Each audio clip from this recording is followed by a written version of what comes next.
Hello, welcome to sons kitchen eat.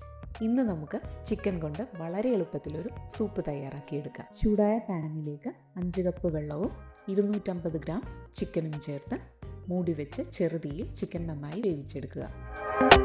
ഇനി 2 teaspoon cornflour 1/4 cup വെള്ളത്തിൽ നന്നായി ഒന്ന് മിക്സ് ചെയ്ത് വെക്കുക.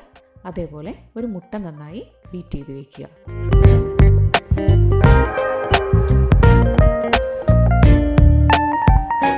അപ്പോൾ ചിക്കൻ നന്നായി കുക്കായി വന്നിട്ടുണ്ട്. ഇനി ഈ ചിക്കൻ ഇതുപോലെ ഷ്രെഡ് ചെയ്ത് വെക്കുക. ചിക്കൻ വേവിച്ചെടുത്ത അതേ വെള്ളത്തിലേക്ക് ഈ ഷ്രെഡ് ചെയ്ത് വെച്ച് ചിക്കൻ ചേർത്ത് കൊടുക്കുക. ഇതിലേക്ക് 1.5 ടേബിൾ സ്പൂൺ സോയ സോസും 1 ടേബിൾ സ്പൂൺ ചില്ലി സോസും 1/2 ടീസ്പൂൺ കുരുമുളക് പൊടിയും 1 ടീസ്പൂൺ വിനാഗിരിയും ആവശ്യത്തിന് ഉപ്പും ചേർത്ത് ഒന്നുകൂടി കുക്ക് ചെയ്യുക. ഇനി ഇതിലേക്ക് നേരത്തെ തയ്യാറാക്കി വെച്ചിരിക്കുന്ന കോൺഫ്ലവറിൻ്റെ മിക്സ് കൂടി ചേർത്ത് ചെറുതായി ഒന്ന് തിക്ക് കൺസിസ്റ്റൻസി ആവുന്നത് വരെ ഇതൊന്നുകൂടി കുക്ക് ചെയ്യുക.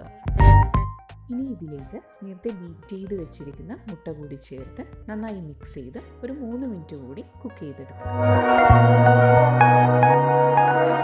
അപ്പോൾ ചിക്കൻ സൂപ്പ് റെഡിയായി വന്നിട്ടുണ്ട്. ഇതിലേക്ക് അല്പം സ്പ്രിംഗ് ഓണിയനും കൂടി ചേർത്ത് ചൂടോടെ തന്നെ സെർവ് ചെയ്യുക. തയ്യാറാക്കി നോക്കുക. Thanks for watching.